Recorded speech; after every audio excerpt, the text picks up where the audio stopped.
الحمدللہ آج 17 مئی 2020 کی قرآن کلاس نمبر 29 کی اسٹوڈیو ریکارڈنگ ہونے جا رہی ہے۔ آج انشاءاللہ تعالی ہم سورۃ البقرہ کی آیت نمبر 196 سے آنورڈ سٹارٹ کریں گے۔ پچھلی کلاس میں بھی حج کا جو ٹاپک ہے اس کے اوپر ڈسکشن ہوئی تھی، کیونکہ اسی سے ریلیٹڈ آیات چل رہی ہیں۔ وہی سلسلہ ان آیات کے اندر بھی آگے چلے گا۔ اعوذ باللہ من الشیطان الرجیم، بسم اللہ الرحمن الرحیم۔ وَأَتِمُّ الْحَجَّ وَالْعُمْرَةَ لِلَّهِ، اور پورا کرو حج اور عمرے کو اللہ کی رضا کی خاطر، یعنی جب تم نے کوئی نیت کی ہوئی ہے تو اس کو پورا کرو۔ پلس یہ ہے کہ جب کسی پر حج کسی کے اوپر فرض ہو جائے گا تو پھر وہ اس میں ڈیلے نہ کرے، فوراً سے پہلے اس حج کو ادا کرنے کی کوشش کرے، کیونکہ اسلام کے جو 5 بنیادی فرائض ہیں ان میں ایک حج بھی ہے، جو بخاری اور مسلم دونوں میں حدیث ہے کہ اسلام کی بنیاد 5 چیزوں پہ ہے۔ ان میں سے پہلی چیز اس بات کی گواہی دو کہ لا الہ الا اللہ محمد رسول اللہ صلی اللہ علیہ وآلہ وسلم۔ اس کے بعد نماز کو قائم کرنا، زکوٰۃ دینا، استطاعت ہو تو اللہ کی راہ میں حج کرنا، اور رمضان کے مہینے کے روزے رکھنا۔ حج سے ریلیٹڈ میں نے ڈیٹیل ڈسکشن کر دی ہے 4 لیکچرز کے اندر۔ مسئلہ نمبر 54A-B، اے جو تھا وہ عمرے سے متعلق تھا، بی جو ہے وہ حج سے ریلیٹڈ، اور سی اور ڈی جو ہے وہ قبر رسول صلی اللہ علیہ وآلہ وسلم کی حاضری سے ریلیٹڈ تھا۔ اس میں بھی میں نے یہ آلموسٹ ساری آیات کور کی تھی۔ وَأَتِمُّ الْحَجَّ وَالْعُمْرَةَ لِلَّهِ، پورا کیا کرو حج اور عمرے کو اللہ کے لیے۔ فَإِنْ أُحْصِرْتُمْ، پھر اگر تم گھر جاؤ، فَمَسْتَيْسَرَ مِنَ الْهَدْيِ، تو جو قربانی کا جانور آسانی سے میسر ہو اس کو آگے بھیج دو۔ وَلَا تَحْلِقُوا رُؤُوسَكُمْ حَتَّى يَبْلُغَ الْهَدْيُ مَحِلَّهُ، اور اپنے سروں کو اس وقت تک مت منڈواؤ، حلق کروانا ہو یا قصر کروانا ہو، دونوں صورتیں، اس وقت تک مت کرو جب تک کہ وہ جو ہدی کا جانور ہے وہ اپنی جگہ پر نہ پہنچ جائے، یعنی قربان گاہ پہ۔ جب تک ہدی کا جانور قربان نہ ہو جائے منا کے اندر جا کے، اس وقت تک تم اپنے بالوں کو منڈوا نہیں سکتے۔ آپ کو پتہ ہے کہ نبی علیہ السلام کی مبارک زندگی میں بھی ایک اس طرح کا واقعہ ملتا ہے ہمیں صحیح بخاری میں ڈیٹیل کے ساتھ۔ سورۃ الفتح میں بھی ذکر ہے، یہاں پر بھی اشارتاً اس کا ذکر آ رہا ہے کہ نبی صلی اللہ علیہ وآلہ وسلم نے 6 ہجری میں ارادہ کیا تھا عمرے کا، اور اس کے لیے آپ صلی اللہ علیہ وآلہ وسلم آلموسٹ 1500 صحابہ جانصار صحابہ کا لشکر لے کر نکلے تھے، لیکن راستے میں ہی آپ کو روک دیا گیا تھا، اور آپ صلی اللہ علیہ وآلہ وسلم نے بھی صلح کے اوپر آمادگی کر دی ان شرائط کے اوپر جو بظاہر اس وقت مسلمانوں کے خلاف تھی۔ ان میں سب سے بڑا ایشو تو یہ تھا کہ اس سال آپ کو ہم عمرے کی اجازت نہیں دیں گے، اگلے سال آپ آئیں گے، اور 3 دن کے لیے اہل مکہ جو ہے وہ مکہ چھوڑ کر پہاڑیوں پہ شفٹ ہو جائیں گے، آپ لوگ آ کے انڈیپینڈنٹلی اپنی ایکٹیویٹیز پرفارم کر سکتے ہیں۔ تو لہٰذا وہ جو عمرہ تھا اس کی قضا پھر آپ علیہ السلام نے نیکسٹ ایئر میں دی۔ 6 ہجری کے اندر صلح حدیبیہ ہوگی، حدیبیہ کے مقام کے اوپر بخاری میں بڑی ڈیٹیل حدیث ملتی ہے۔ اب اس میں جب یہ چیز طے پائی تو اب ظاہر صحابہ کرام نے تو احرام بھی پہنا ہوا تھا، احرام تو اس وقت تک نہیں کھولنا جب تک قربانی کا جانور ذبح نہ ہو جائے، اور باقی ایکٹیویٹیز بھی پرفارم کرنی تھی۔ تو جب یہ صلح ہو گئی تو آپ صلی اللہ علیہ وآلہ وسلم نے صحابہ کو حکم دیا کہ اپنے احرام کھول دو، یہیں پر جانور کو ذبح کرنے کے بعد اپنے احرام کھول دو اور پاکی یہیں پہ حاصل کر لو، اگلی دفعہ ہم آئیں گے۔ لیکن صحابہ کرام میں سے کوئی بھی نہیں اٹھا۔ نبی علیہ السلام نے اس بات کو ریپیٹ کیا لیکن کوئی کھڑا نہیں ہوا۔ آپ علیہ السلام اپنے حجرے میں آئے تو اس سفر میں آپ کے ساتھ آپ کی بیوی تھی سیدہ ام سلمہ۔ تو نبی علیہ السلام نے فرمایا کہ میں نے اس طرح اپنے صحاب سے یہ بات کی ہے، ان میں سے تو کوئی بھی نہیں اٹھا۔ تو انہوں نے کہا یا رسول اللہ، ان کو ان کے حال پہ چھوڑ دیں، آپ خود اپنے جانور کو یہاں پہ قربان کریں، اپنا احرام کھول دیں، یہ خود بخود آپ کو فالو کریں گے۔ صحابہ کرام کو تھوڑا کافروں پر غصہ بھی تھا، پلس وہ اس امید میں بھی تھے کہ شاید کوئی نیا حکم آ جائے، ہمیں قتال کی اجازت مل جائے۔ بہرحال نبی علیہ السلام نے جب یہ کیا تو پھر ایک ایک کر کے سارے اٹھے اور سب نے اس سنت کے اوپر عمل کیا۔ تو اسی کانٹیکسٹ میں یہ چیز آ رہی ہے کہ اگر تم گھیر لیے جاؤ تو پھر تم جو ہے وہ قربانی کے جانور کو آگے بھیج دو، جب اپنی قربان گاہ کو وہ پہنچ جائے اور تمہیں پتہ چل جائے وہ قربان ہو گیا، پھر اپنا احرام کھولو اور یعنی وہ جو سر منڈانے والا معاملہ کرنا ہے۔ لیکن یہاں پر وہ بھی نہیں تھا کیونکہ وہ قربانی کا جانور بھی آگے نہیں جانے دے رہے تھے، اس لیے نبی علیہ السلام نے قربانی کا جانور بھی وہیں پر ذبح کر لیا۔ تو اس سے یہ بات بھی پتہ چلی کہ عمرے کے لیے بھی قربانی کا جانور، ہدی جسے کہا جاتا ہے، وہ لے کے جا سکتے ہیں آپ، اگرچہ یہ اوبلیگیٹری نہیں ہے، یہ صرف ریکوائرمنٹ ہے حج قران کی یا حج تمتع کی، وہ آگے آ جائیں گے آیات۔ لیکن اگر کوئی اس طرح کر لیتا ہے تو یہ بھی ایک افضل عمل ہے۔ تو جب تک ہدی کا جانور اپنے محلے میں نہ پہنچ جائے۔ اچھا، یہ عربی کا لفظ ہے محلہ، ہم اردو میں سے کیا کہتے ہیں؟ محلہ۔ تو یہ جو بڑے بڑے لغت والے اردو والے علماء بھی ہیں، پروفیسر بھی ہیں، وہ آپ دیکھیں گے تو ہمیشہ ہی بولتے ہیں محلہ۔ ایون ہمارے اردو کے اس لفظ کو جب انگلش میں رومن میں لکھا جاتا ہے تو ایم او کے ساتھ لکھا جاتا ہے نا، لیکن یہ لفظ ہے محلہ۔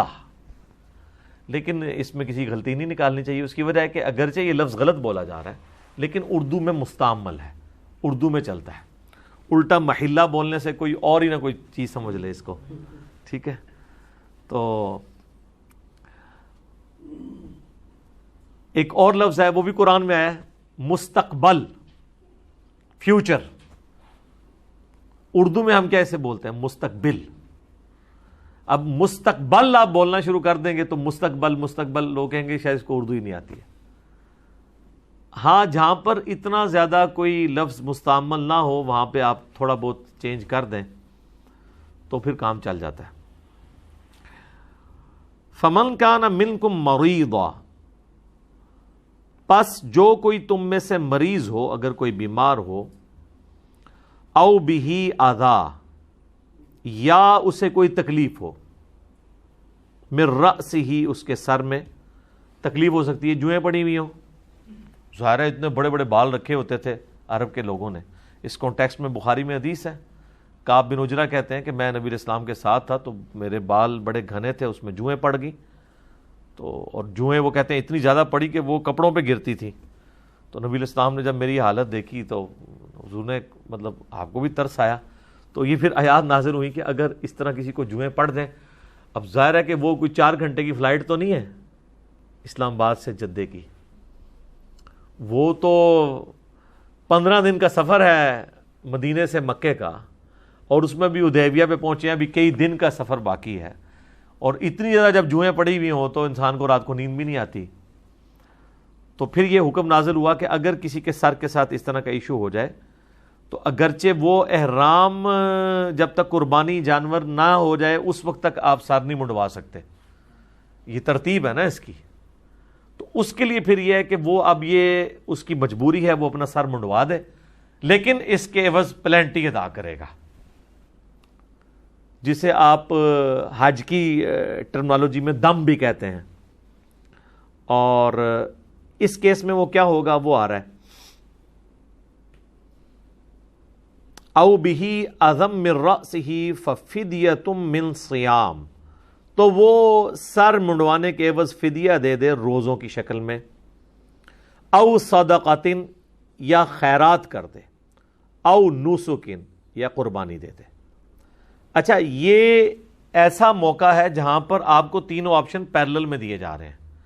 ویسے آپ قرآن میں جب کبھی بھی اس طرح کی پلنٹیز دیکھیں گے نا، جیسا کہ سورۃ المائدہ کی آیت نمبر 89 میں آیا ہے کہ جو کوئی منت مانی ہوئی توڑ دے تو قسم جو ہے اس نے کھا لی تھی، اب وہ توڑنا چاہتا ہے تو اس کا کفارہ کیا ہے؟ وہ ایک غلام آزاد کرے۔ تو آتا ہے اگر غلام نہ پائے تو، ٹھیک ہے جی، غلام نہ پائے تو 10 مسکینوں کو کھانا کھلائے یا 10 مسکینوں کو کپڑے دے دے، اور اگر یہ بھی نہ پائے تو 3 مسلسل روزے رکھے. یہ نہیں ہے کہ ڈائریکٹ روزوں پہ جانا ہے, جو افورڈ کر سکتا ہے اس نے وہ والے کام کر رہے ہیں, لیکن یہاں پر تینوں آسانیاں پیرلل میں ہیں. آپ کی مرضی ہے, امیر ہیں غریب ہیں جو بھی ہیں, آپ فدیہ دے سکتے ہیں اس فارم میں کہ آپ روزے رکھیں, صدقہ کریں یا قربانی دیں. اس کانٹیکسٹ میں بخاری میں حدیث ہے, نبی علیہ السلام سے جب انہوں نے پوچھا تو آپ صلی اللہ علیہ وآلہ وسلم نے فرمایا کہ 6 مسکینوں کو کھانا کھلا دو, یا نصف سا ان کو غلہ دے دو, گندم دے دو. آلموسٹ آپ سمجھ لیں 1.25 کلو کے قریب. تو آج کی ڈیٹ میں اگر ہم اس سا کو کیلکولیٹ کریں تو یہ صحیح بخاری کے اندر جو ہے وہ 3 روزے اور 6 مساکین, یعنی ان میں سے کوئی ایک آپشن رکھ سکتے ہیں, یا تیسرا آپ قربانی کا جانور بھی کر سکتے ہیں. اس میں پھر یہ ہے کہ ایک پورا جانور ہی ظاہر دینا ہوگا. اگر ایک سے زیادہ لوگ ہوں گے تو پھر آپ اونٹ کے اندر 7 لوگ اور گائے کے اندر بھی 7 لوگ شریک ہو سکتے ہیں, اور اگر وہ عید قربان والا معاملہ ہو اس میں اونٹ کے اندر 10 حصے بھی ہیں. فَمَن لَّمْ يَجِدْ, پھر جو کوئی قربانی کی طاقت نہ رکھتا ہو, اچھا نہیں بیچ میں یہ آیت رہ گئی ہے, فَمَن تَمَتَّعَ بِالْعُمْرَةِ إِلَى الْحَجِّ. اب یہ ایک اور مسئلہ آ رہا ہے, او نسکین والا تو معاملہ مکمل ہوا. فَإِذَا أَمِنْتُمْ, اور جب تم امن میں ہو جاؤ, یعنی امن میں مراد یہ کہ اب تم سٹیبل ہو گئے ہو, مکے میں پہنچ گئے ہو.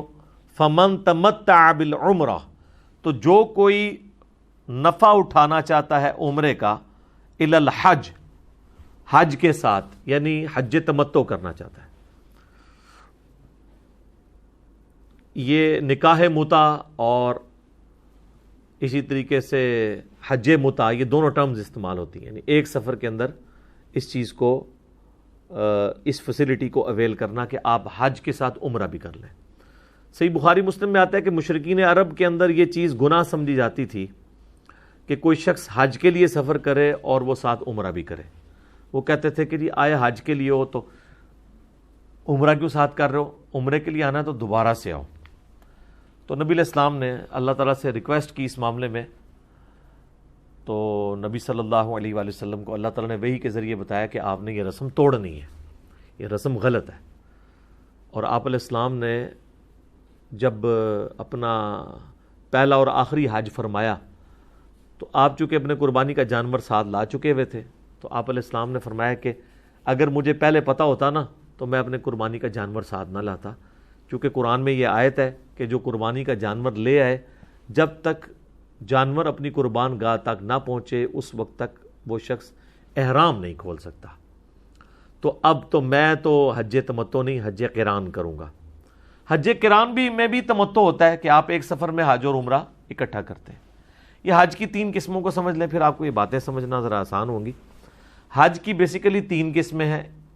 نمبر 1 حج افراد, جس کو پنجابی کہنا ہے چھڑا حج. اس میں صرف حاجی ہوگا اور کچھ نہیں ساتھ ہوگا, نہ کوئی جانور قربان کرنا پڑے گا آپ کو, کیونکہ آپ نے اس سے تمتع نہیں لیا عمرے کا.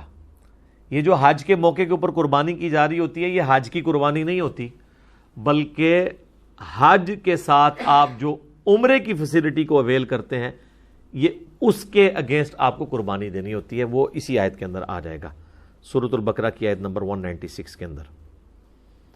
اور اس میں جو شخص قربانی کی استطاعت نہیں رکھتا تو وہ 10 روزے رکھے گا, 3 ایام حج کے اندر رکھے گا, اور ایام حج یعنی پہلے جو 9 دن ہیں, یکم ذوالحجہ سے لے کر 9 ذوالحجہ تک, ان کے اندر 3 روزے رکھ لے گا اور 7 گھر واپس آ کے رکھے گا, تو وہ 10 روزے بن جائیں گے. وہ آیات آ جائیں گی. حج افراد کے اندر آپ نے کوئی قربانی نہیں دینی ہوتی, صرف حج کرنا ہوتا ہے.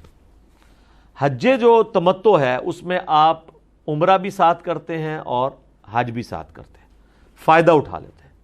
اور فائدہ یہاں تک اٹھاتے ہیں کہ آپ اگر پہلے پہنچ گئے ہیں مکے کے اندر, ابھی حج کی ایکٹیویٹیز کے دن باقی ہیں جو 8 ذوالحجہ سے شروع ہوتے ہیں, تو آپ اپنا احرام کھول دیں. ہم نے حج تمتع کیا تھا. دنیا میں آلموسٹ 95% زیادہ لوگ حج تمتع کرتے ہیں, کیونکہ وہ پہلے ہی لے جاتے ہیں وہاں پہ آپ کو, تو آپ عمرہ کر کے احرام کھول دیتے ہیں. ابھی تو 8-10 دن حج میں پڑے ہوتے ہیں. اب 8-10 دن احرام کی پابندیاں کوئی کس طرح برداشت کرے گا کہ کوئی آپ نے ناخن بھی نہیں کاٹنے, بال بھی نہیں اور ٹوٹنے چاہیے, اور باقی آپ نے پورا پروٹوکول, کوئی اس طریقے سے کھجلی بھی نہیں کرنی, سر پہ کوئی چیز بھی نہیں رکھنی, اتنی ساری پابندیاں. تو نبی علیہ السلام نے پھر صحابہ کو حکم دیا کہ جنہوں نے عمرہ کر لیا ہے, عمرہ کرنے کے بعد احرام کھول دیں.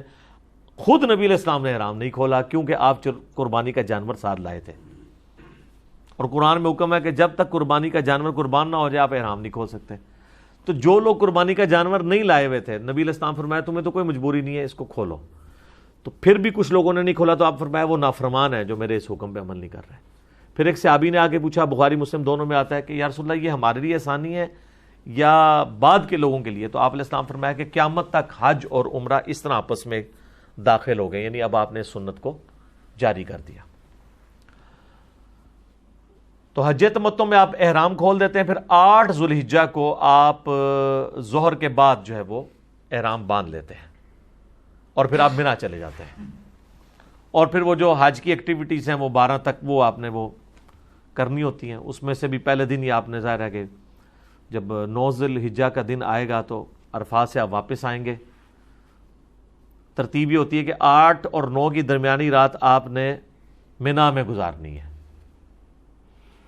اور پھر صبح کے وقت آپ نے وہاں سے نکلنا ہے. صبح سے مراد فجر کے بعد, سورج نکلنے کے بعد, اور آپ نے دن اپنا عرفات میں گزارنا ہے. لوگ پیدل بھی چلے جاتے ہیں, آلموسٹ پیدل وہاں سے آپ سمجھ لیں 1-1.5 گھنٹہ لگ جاتا ہے, اور بسوں میں جائیں تو 3-4 گھنٹے لگ جاتے ہیں کیونکہ بہت رش ہوتا ہے. اب تو بڑی چوڑی روڈ انہوں نے بنا دی ہوئی ہے, آپ پیدل ہی جائیں تو آسانی رہتی ہے. جگہ جگہ پانی پینے کی جگہ بھی بنی ہوئی ہے. 9 ذو الحجہ کا دن آپ نے یوم عرفہ, جو اصل اس کی روح ہے, وہ میدان عرفات میں گزارنا ہے. اور میدان عرفات میں آپ نے ظہر اور عصر کی نمازوں کو جمع کر کے پڑھنا ہے اور قصر پڑھنا ہے. یہ حج کی خصوصیت ہے, 2 فرض ظہر کے 2 عصر کے. اور پھر مغرب تک مسلسل دعائیں کرنی ہیں. ادھر کی عبادت دعائیں ہیں, یا آپ نے وہ جو سنت اذکار ہیں, لا الہ الا اللہ وحدہ لا شریک لہ لہ الملک ولہ الحمد وہو علی کل شیء قدیر, یہ میدان عرفات کی دعا ہے. سبحان اللہ والحمد للہ ولا الہ الا اللہ واللہ اکبر, یہ بھی دعا ملتی ہے. اور جب مغرب کی نماز کا وقت ہو جائے تو آپ نے نماز نہیں پڑھنی, بلکہ مزید اندھیرا ہونے کا انتظار کرنا ہے. تھوڑا سا جب اندھیرا ہوگا تو آپ نے بغیر نماز پڑھے وہاں سے نکلنا ہے, اور آ کر آپ نے مزدلفہ میں آ جانا ہے. مزدلفہ جو ہے وہ منا اور عرفات کے درمیان ہے, یعنی صبح آپ منا میں خیمے لگائے ہوئے تھے, منا سے چلے گئے عرفات, واپسی پہ منا واپس نہیں آئیں گے بلکہ راستے میں آپ مزدلفہ کے اندر رکیں گے, اور وہاں پر آپ نے رات گزارنی ہے 9 اور 10 کی درمیانی رات. اور اسی رات میں آپ نے مغرب و عشاء کی نماز وہاں پہ رات کو جس ٹائم بھی پہنچیں, آپ رات 12-1 بجے پہنچنے میں بھی کامیاب ہو جائے تو یہ آپ کی کامیابی ہے. بعض لوگ فجر کے وقت ہی پہنچ رہے ہوتے ہیں. جو پیدل آتے ہیں وہ تو پہنچ جاتے ہیں, جو گاڑیوں میں آتے ہیں وہ فجر کے قریب ہی کہیں پہنچتے ہیں, لیکن اس رات کا کچھ حصہ وہاں پہ گزارنا ضروری ہے. تو آپ مغرب اور عشاء کی نماز پڑھیں گے, 3 فرض مغرب کے 2 عشاء کے. اس کے بعد فجر کی نماز پڑھنی ہے. فجر کے بعد آپ نے طلوع آفتاب کا انتظار کرنا ہے, سورج نکلنے کا. جیسے ہی سورج نکلے گا تو آپ نے پھر منا آ جانا ہے اپنے خیموں کی طرف, کیونکہ یہ پہلا دن ہے جس میں آپ نے وہ جمرات کو کنکریاں مارنی ہے, جس کو کہتے ہیں شیطان کو کنکریاں مارنی ہے. اور یہ ہے 10 ذو الحجہ کا دن. حاجیوں کے لیے 10 ذو الحجہ کے دن عید کی نماز کوئی نہیں ہے, کیونکہ انہوں نے اپنی ایکٹیویٹیز پرفارم کرنی ہے. احرام انہوں نے پہنا ہوا ہے, تو سیدھا جائیں گے. وہ 3 جمرات ہیں, یعنی وہ جس کو شیطان کہتے ہیں یہاں کے لوگ, جن کی نشانی بنی ہوئی ہے. منا سے آپ کعبے کی طرف جائیں تو سب سے پہلے ایک چھوٹے والا آئے گا, پھر درمیانے والا, اور اینڈ پہ بڑے والا آتا ہے جو کعبے والی سائڈ کی طرف ہے. تو پہلے دن آپ نے پہلے 2 کو کنکریاں نہیں مارنی ہوتی ہیں بلکہ تیسرے والے کو مارنی ہوتی ہیں. اور اس کے لیے جو کنکریاں آپ نے آئندہ دنوں میں بھی مارنی ہے نا, وہ آپ نے مزدلفہ سے ہی چننا سنت ہے. وہ پلاسٹک کے شاپنگ بیگ میں وہیں سے چھوٹی چھوٹی کنکریاں جمع کر لیتے ہیں, یعنی وہ اتنی کنکریاں ختم نہیں ہوتی. اتنے لوگ حج کرتے ہیں, پھر بھی ہو سکتا ہے وہاں پھکوا بھی دیتے ہوں, وہ وہاں سے اٹھا کے دوبارہ, ادروائز تو ظاہر ہے پرابلم ہو. لاکھوں لوگوں نے اگر اتنی کنکریاں اٹھانی ہیں اور فالتو ہی اٹھانی چاہیے, کہیں نشانہ رہ جاتا ہے تو پھر وہ یہ نہ واپس آنا پڑ جائے 4-5 کلومیٹر, ٹھیک ہے, تو لوگ فالتو لے کے چلتے ہیں. لیکن اٹھانی وہیں سے ہے سنت, یہ نہیں کہ وہاں سے کوئی اٹھا کے کسی کی لے کے مارنی ہے. درمیانی سی چنے کی سائز کی کنکریاں. اور وہی وہ مقام ہے جہاں پہ آپ کو پتا بڑی بھگدڑ مچا کرتی تھی, بڑے لوگ شہید ہوتے تھے. اب تو خیر وہ انہوں نے اس کو کئی سٹوریز بنا دی ہے اور ٹائمنگ ڈسکس اس طرح کی ہوئی ہے انہوں نے ڈسٹریبیوٹ کے لوگ آسانی کے ساتھ یہ کام کر لیں. پہلے دن مسئلہ نہیں ہوتا کیونکہ پہلا دن تو آپ کے پاس پورا ہوتا ہے نا کنکریاں مارنے کے لیے. صبح کے وقت آپ جا کے مار سکتے ہیں, بس کنکریاں مارتے ہی آپ نے پھر قربانی کرنی ہے. قربانی کرنے اگر خود چلے گئے پھر تو پورا دن ہی لگ جائے گا. تو بہتر یہ ہے کہ کسی ایک بندے کو ہائر کریں جس کو آپ سارے گروپ کے جانور لے کے دے دیں, اسے فون پہ بتا دیں, یا اگر بینک میں جمع کروایا تو بینک والوں نے آپ کو ٹائمنگ دی ہوتی ہے, اس کے مطابق آپ قربانی ہو جائے گی. قربانی ہوتے ہی پھر اب آپ آزاد ہیں کہ اپنے سر کے بال منڈوائیں, احرام کھول دیں اور سادہ کپڑوں میں آ کے طواف زیارت کریں. طواف زیارت کرنے کے بعد آپ نے واپس منا میں رات گزارنی ہے, یعنی 10 اور 11 کی درمیانی جو رات ہے وہ بھی منا میں گزارنی ہے. پھر 11 اور 12 کی درمیانی رات بھی وہاں پہ گزارنی ہے. اور اگلے 2 دنوں میں وہ جو یہ یعنی آپ نے 11 اور 12 کو جو کچھ کرنا ہے وہ اس میں آپ نے تینوں کو کنکریاں مارنی ہوتی ہے. خیر یہ پورا ایک طریقہ ہے, میں ساری اس کی نٹی گریٹیز میں تو پھر 1 گھنٹہ اور لگ جائے گا, میں ایک ایک چیز بتاؤں.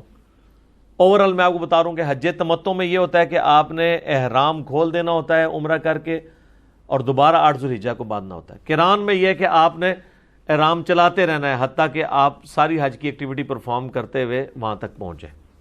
تو نبی علیہ السلام نے حج قران کیا تھا, لیکن وہ بھی تمتع کی ایک شکل ہے کہ آپ نے نفع تو اٹھا لیا ہے, تو اس کے لیے قربانی ضرور دینی ہوتی ہے, وہ اب آگے ذکر آ جائے گا.